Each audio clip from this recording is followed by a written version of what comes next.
episode 3. I'm really excited for hosting this episode 3. This is going to be a very special episode. This time it includes Brian Hudson. He's one of my former coworkers that I worked with at my first startup, getting into the software industry. And so he has a lot of good insights, just knowing about navigating through the boot camp and what it's like to work at your first company, but also what it takes to get that first job. And so really excited to have Brian Hudson on. He is currently the VP of engineering at Veryable. So he's definitely have a lot of experience working as a software engineer, but as a manager, but as a friend as well. Really excited to have you on here, Brian. So thank you. Thanks, Tony. I guarantee you say that to everybody. It's going to be a special episode, no matter who the guest is. Yeah, I do think that those questions you asked, or those topics you mentioned about, like, what are people looking for when they're hiring? Those are super important, and I think there's a lot that that has come up in my experience that I think is universal. So I'd be happy to answer that. As for having insights, I don't know about that. I have experiences for sure, and I think they're applicable at large. But I'll let your audience decide if they're really that insightful. Absolutely, but yeah. First, what I want to do is tell us about what your background was before getting into boot camp, and why you wanted to go to boot camp first. How far back do you go? in the year 1980. As far back as you want. No, I was an English teacher. I wanted to be a teacher my whole life. I also loved computers, but I thought that teaching in the sciences and math, which is my the other career I considered, was really boring.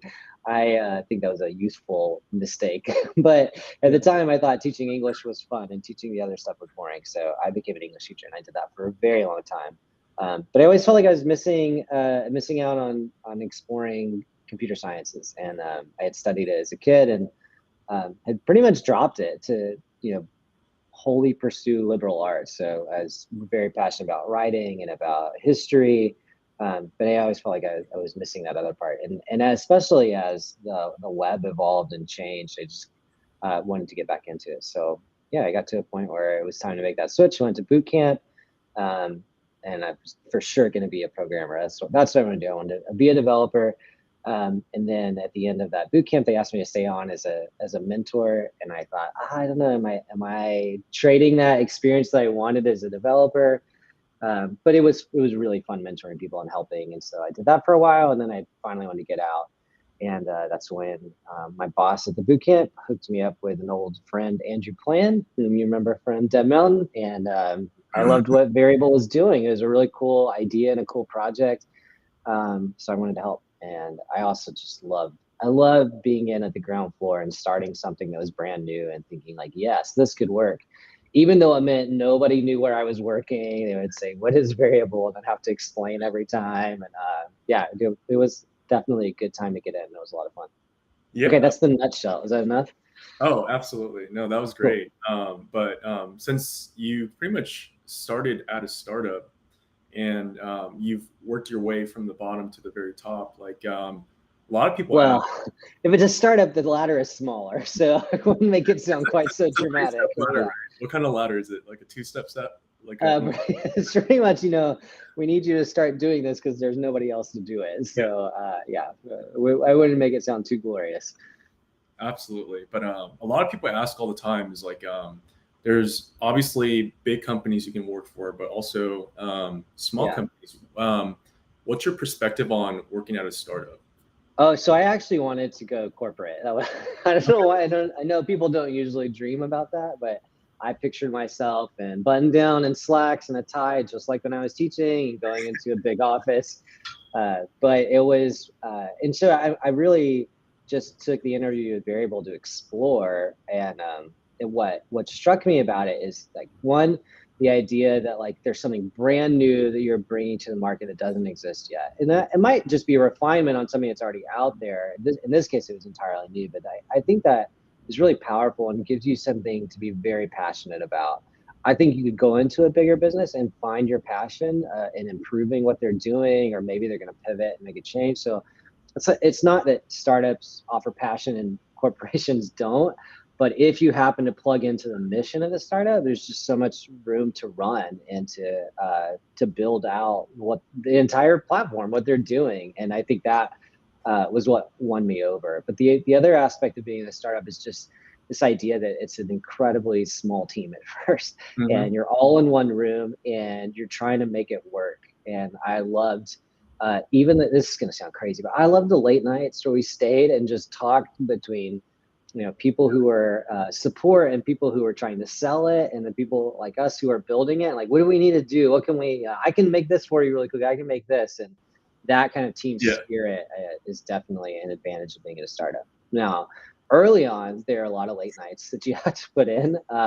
So there's definitely a trade-off there. I asked my wife for 1 year's grace. I was like, please let me do this for 1 year. And if you're sick of it by the end of that year, then I'll let it go. But fortunately, the startups get past that, and you get to a steady state where you don't have to, burn the midnight oil all the time. Oh my gosh. And I should mention, I was not the first employee. There was a lot of hard work done before I was there that kind of worked through a lot of that. So, I got in a phase that was already fairly stable. Yeah, I mean, absolutely. But also, like, you've pretty much were the forefront of all the UX push, UI, UX. I mean, that's really, you built the entire front end, kind of like spearheaded that, which is really impressive. I mean, if you look at the milestone, I'm not trying to elaborate, but I mean, you really did. So, I mean, no, it's not true. I mean, I hear you, but actually I inherited an entire front end that was built before me, and that is its own challenge, and that you'll run into at startups and also at big corporations. So working with legacy code is its own challenge, and there were limits in that. There were a lot of things that were really great about it, but there were a lot of limits that were built in that I didn't decide to do. So you have to live with somebody else's decisions and work through them, and that's a really good skill to have. So if you don't have a job yet, simulating that by making PRs on other people's GitHub repos and just digging into other people's code is really important, because you either are going to have to do that directly in your work at your job, or you're going to integrate with some other system, in which case by reading their documentation, you kind of have to figure out how they built it and how it works for you. So I wouldn't shortchange that step of inheriting code and building on it. But you're right. We've rebuilt the front end several times. So I have been involved in that. Yeah, absolutely. That really brings up to my next question, which is, so I mentor a lot of students now, and those poor students. No, I'm just kidding. I'm just kidding. You're great, Tony. I said those poor students that have to be mentored by you. I was just joking. Right. Go ahead.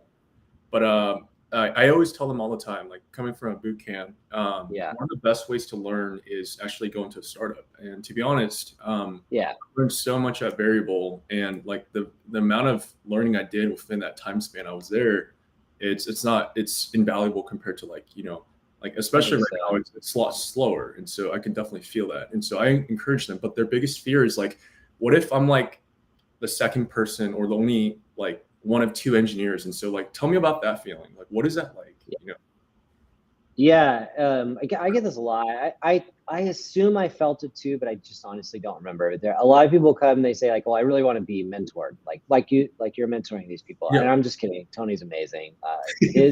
His loss to our company is the reason I have to keep recruiting. It takes a million people to replace Tony.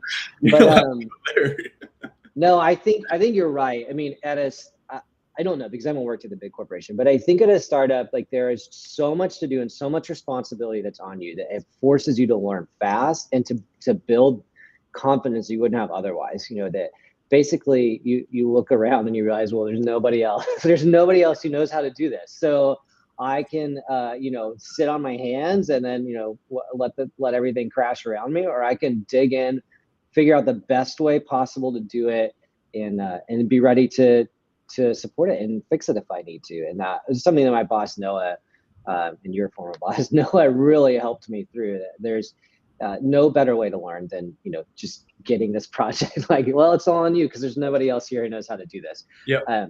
Okay. Having said that, if you go into a bigger place, I do think there is, I mean, I know this from my other jobs, not coding jobs, but there is a way to do that. Like, I mean, you have to be actively inquisitive and want to investigate areas of the platform that are not assigned to you, to ask questions behind the work that you're doing, to really get a sense for like the bigger picture. And and so I think you can kind of gain that same level of confidence and that same rapid growth, but you have to really work for it because the scope of the work they give you isn't by itself going to promote that kind of. Now, it's not that you won't grow, you'll grow for sure, but you won't be growing at the same rate unless you actively seek it out. Awesome. Yeah, it's the biggest question mark a lot of students have. And so like a lot of boot campers now, Yeah. like it's just like the biggest question because right now, like as you know, like the job market is really hot. Same time, Yeah, I've it's noticed just that. it's really, really hot, but ironically, at the same time, it's very overflooded, right? There's more competition. And I think it's only gonna Sure. get worse in terms of like there's more people coming on the boot camp. And so I want to kind of pick your brain on like, so with where you're at today, you really make like, I'm sure you have a lot of good decisions now to like select the candidates coming to the Veryable. And I'm not gonna lie, Yeah. like every person I've worked at Veryable has been great. Like it's, I mean, friends for life. And really that's kind of how I established myself at Dallas was because working there at Veryable. And so Right. um, what do you look for? Like you can specify a variable, but in just general, like for people wanting to get that first job, like what do you look for in characteristics, quality wise, all that? Yeah. I mean, I think what everybody wants to focus on is technical skills and like the breadth of your knowledge and the depth of it. And those aren't unimportant. There's certainly, minimum requirements like what you should be able to do. But I think what everybody leaves out is the more intangible things. So, how passionate is this person? Like, how excited are they about joining our team? Because remember, everybody on the other side of that interview, whether it's a video call or an interview table, they're looking for a teammate, right? So it's really easy to forget that part. They're like, you want to come across as somebody who's excited to join this team. And that may be for what you're saying, Tony, because the other people that are working there are really doing some interesting work, or they seem like great people to work with. Maybe even have a chance to meet them. I think that's a miss if the interviewers don't put you in front of their own team. But there are things that you can see in the business that they're working on to get excited about. I certainly look for that in my candidates, but I had a cousin who was looking for a job and asked me the same question, like, what do I need to know? And I had to remind him, I was like, look, you may be talking to somebody with a tech title, but remember, they're essentially a business person. And so what they're excited about is what the company is up to, and where the company is headed and where they're growing. So you don't have to know all of that going into the interview, but you should definitely ask about it and let them sell you on the company. Remember, it's a two-way street. So Yeah. you want to make sure that you're getting into something that has room for growth, because if it doesn't, you don't want to be the kind of place that has hiring freezes and that's letting people go and that doesn't have any direction. So make sure that you are interested in what they're doing and you show that interest and you ask good questions about where they're headed and where their growth is going to come from and how they're going to change as they scale. So yeah, I mean, I think that's really important. It's just this non-technical, like, I'm interested in the business, because they're looking for more than just a developer all the time, right? 100%. Yeah, so I think that's really important. I look for other things too. I don't know how much to elaborate. Tell me what else you're looking for, Tony. Yeah, I mean, all the time, especially coming from a boot camp, you're trying to prove yourself with no experience, right? And so that's the challenge. Yeah. And so what kind of what will spark your interest in, like, let's just say you have hundreds of candidates. How does someone stand out from that crowd? Yeah. If you could? Yeah, I mean, I think well, let me address what you said first, right? Because I definitely sat in interviews where people are like, boot camp, huh? Well, I went to school and I don't know why I should trust your boot camp, right? Yeah. So I think there is a way to approach that by, I think boot camps are more trusted now, so that helps. But I think there's a way to approach that by being confident but not arrogant, right?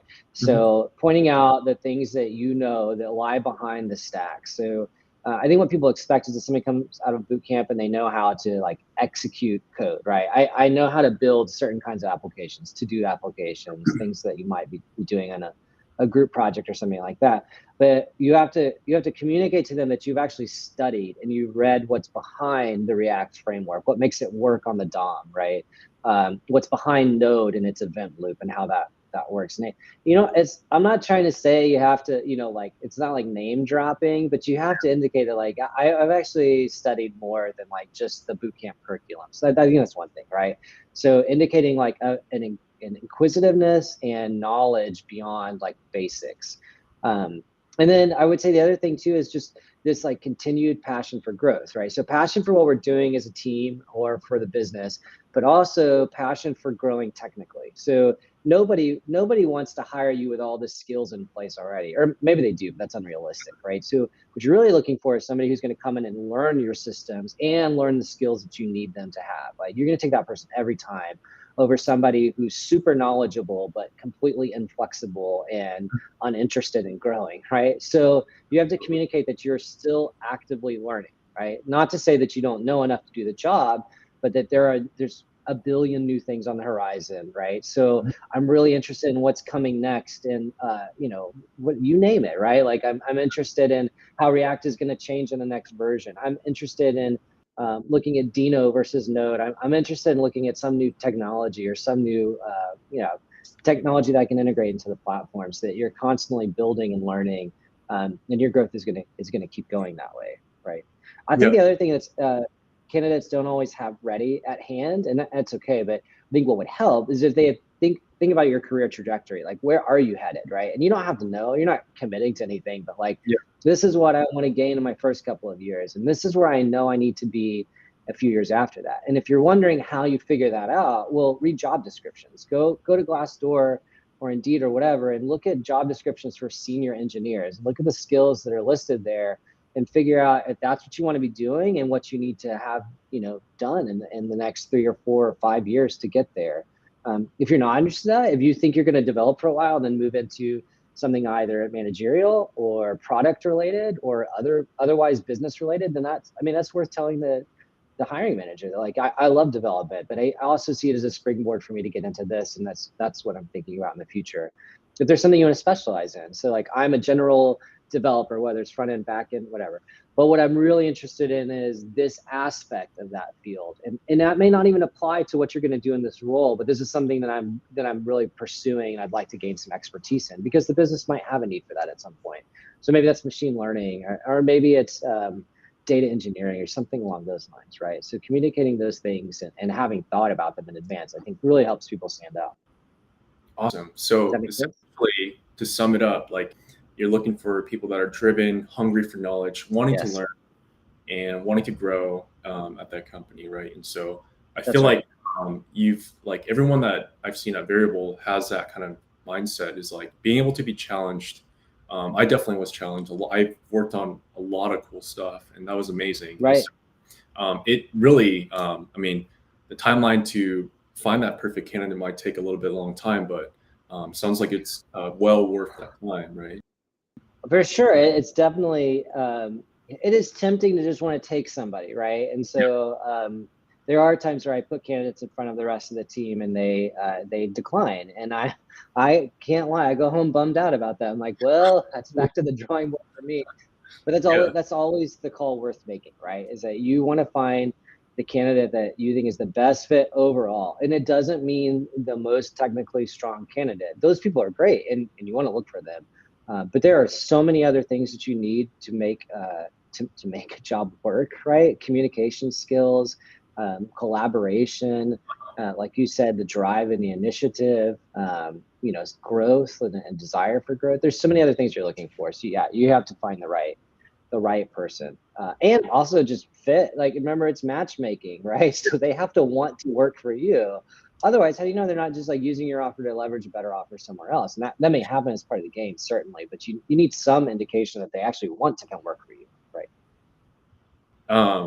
And if you could say something to the boot campers, or just any job searching candidate out there, in general, what would you like to see more of, if you have one? Like, is there something in particular like you want to see more of from the candidates coming in? Because your company, Veryable, is growing really, really big.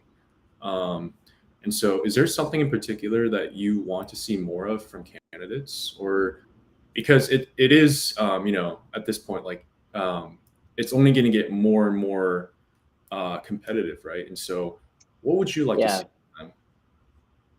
Yeah, I mean, I guess other than things I've said already, I hesitate to say this because I don't want to guide people in the wrong direction. But personally, I think that what I would like to see more of is work beyond the curriculum, right? So Mm. projects that go deeper than anything you were assigned. Because frankly, and this is no slight against any school, whether it's a CS program or a boot camp, like all the portfolios look the same, right? How could they not? Because they're like assigned in mass, right? And Yeah. that's great. That proves that you can do the work and you can talk about that and set yourself as, apart from other people. But having different kinds of projects, having participated in larger, community projects on GitHub or packages or even just toy projects that you build yourself. And then it may be simple, like it doesn't even have a UI. It's just a server I've been working on that I'm experimenting with something. So that I think that's what I'd like to see more of is people kind of going beyond and behind the curriculum and digging in a little bit. And I think this was, again, this is my skewed perspective. I think this was more necessary at the beginning when boot camps were so new that you knew you were going to get questioned about, like, do you really know your stuff? Like, I mean, when I was in boot camp, I read every book I could find on Node, Angular, React, sockets, CSS. Like, I knew that the boot camp wasn't enough, and that I had to do all the extra reading to be able to go in and to compete with people who were coming out with fancy degrees. And I don't want to burden people, but I do think some additional investigation and work would be nice. It's not necessary. It would be nice. That's what I'm trying to say. Okay. Awesome. I don't know. Is that crazy? Was that a crazy answer? No. I think you really knocked it out in the park on that one. People, and I tell people all the time, really one of the best ways to showcase that your interest, your passion to the companies is through your projects, right? I mean, that's kind of pretty much your work experience. And so projects are very important. And I tell them all the time, if you can't tell a story why you built a certain project, because in reality, every project has a purpose, right? There's these amazing apps that we see today. They're built because there's a problem that they're facing, and it's just to make our lives easier somehow, just like what Veryable does. And so that's great advice. Yeah, I mean, sure, you built another Trello clone, but here's why you built it, and here's what you wanted to enable people to do. Yeah. I think you're right. That's huge. And so I always tell people, like, what kind of project should I build? Because like that's like the biggest question mark all the time. And so that's a really tough answer. But if you can't tell a story on your project, then that's not a project that you want to showcase. Is kind of my tip. I know it's a very very high level kind of answer, but do you kind of feel like it's the same? You have to tell a story, right?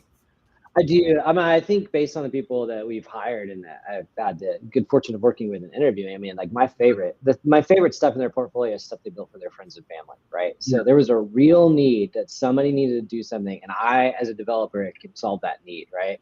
Because that is essentially what we do every day, right? What I ask my business counterparts, what do you need? And like, I can do that for you. That's why I got into this. So, and it simulates all of this stuff that is kind of ancillary to our job, but really important, which is like talking to stakeholders and figuring out what they want and telling them how that actually translates into tech and what the limitations are. So yeah, I think you're right. Like having a story to tell, but also having those external stakeholders, even if they're, your roommate or your friend or somebody like that. Somebody who's not technical, by the way, because that's the whole challenge, is getting across the tech non-tech barrier. Absolutely. And the next question I have for you is kind of leading up to like just in like it could be at Veryable or just like any other company, but the onboarding process is like what a lot of people are scared about. So like especially when you get to your first job, I was one of them for sure. When I had like 2 weeks to kind of like move to Dallas, very stressful, a lot of anxiety, right? And so tell me what it's like to like what the timeline looks like for a person onboarding, and because a lot of time that's the biggest fear is like what's going to happen, like am I going to get thrown in the to the wolves like as soon as I start? Right. So tell me a little more. I interviewed with this company and they're like, this is going to be this I shouldn't I'm not suggesting that it was a bad idea, but it was not exciting. They told me this is going to be great. You're going to do documentation for 6 weeks.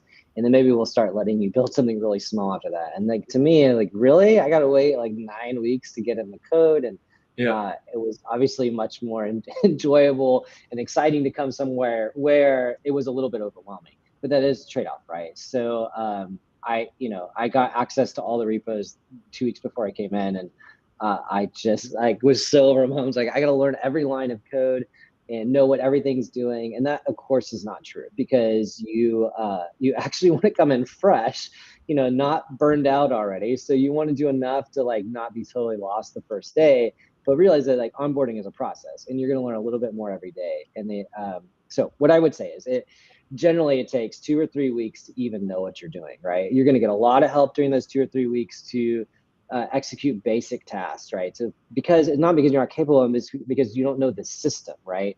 And I had people come back when I was mentoring and teaching at the boot camp and say like, I know how to develop, but I don't know how to develop at this company. And I would have to help them like, find their way in these larger code bases. So certainly 2 weeks where you are being handheld and given small tasks, but kind of being guided through the whole process. And then at that point, you really need to be reaching out beyond that and trying to find your own way and working through the problems yourself before you're getting, the help on the most basic things. Not that you can't get guidance, but that you know how to do the job on a daily basis. But it takes like, I would say 3-4 months before you're anything like an independent operator where you can, get a task and know kind of where you need to go and just ask some guiding questions and then be able to do it. And probably 6 months before you feel anything like confidence in doing that, right? But it's a journey, and you have to be willing to be patient and humble, and willing to like, put your pride aside and know that like, I know how to do it in my toy project. I don't necessarily know how to do it on your system. I need your help with that. And yeah, there's a whole world to learn at every company. Okay, that was a long answer, but yeah, onboarding is a process for sure. In the best companies, I think you get in the code sooner rather than later, but for sure, you're going to need some help along the way.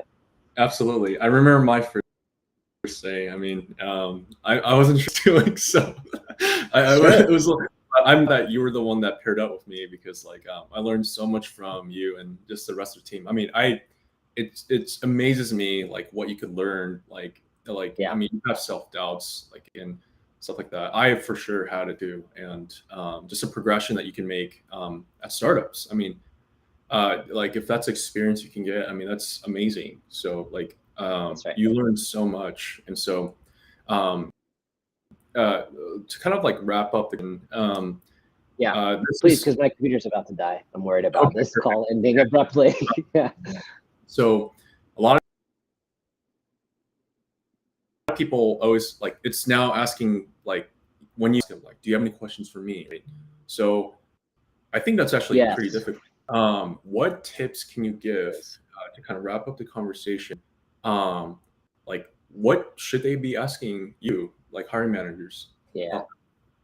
Well, I mean, you need like the list of generic questions, like what makes somebody successful? What is the team culture like? Where are you guys going in your roadmap in the near future? How do you see the team changing or the processes changing? So have some generic questions ready, because you might be brain dead at the end of it and you like nothing has come to your mind. At least you have some go-to questions. But the best questions come out of what's been said in the interview, right? So the best question is like, you mentioned this initiative. Can you tell me more about that? And if you can think through it on the spot and say like, so is that something like this product over here? Or aren't you going to run into a challenge when you try to do this? Like, I mean, that's golden. Like, yeah, if you're already thinking about how to do the job and what they're going to run into, I mean, first of all, it makes the hiring manager happy because they're like, yes, we did run into that. Let me tell you about it. And it suddenly becomes a real conversation and not a script.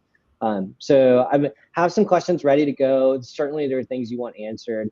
But they're probably not the things like how many vacation days, like all that's going to be later in the terms, right? So it should be more about the work itself and the challenges they're facing and yeah, team growth, things like that. Awesome.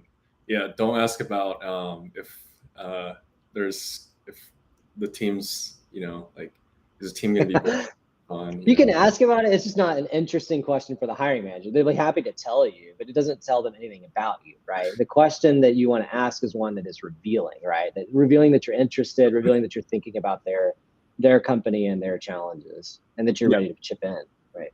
Absolutely. And I can at least say my part is that I definitely enjoyed my time. Like I feel like I definitely uh, you know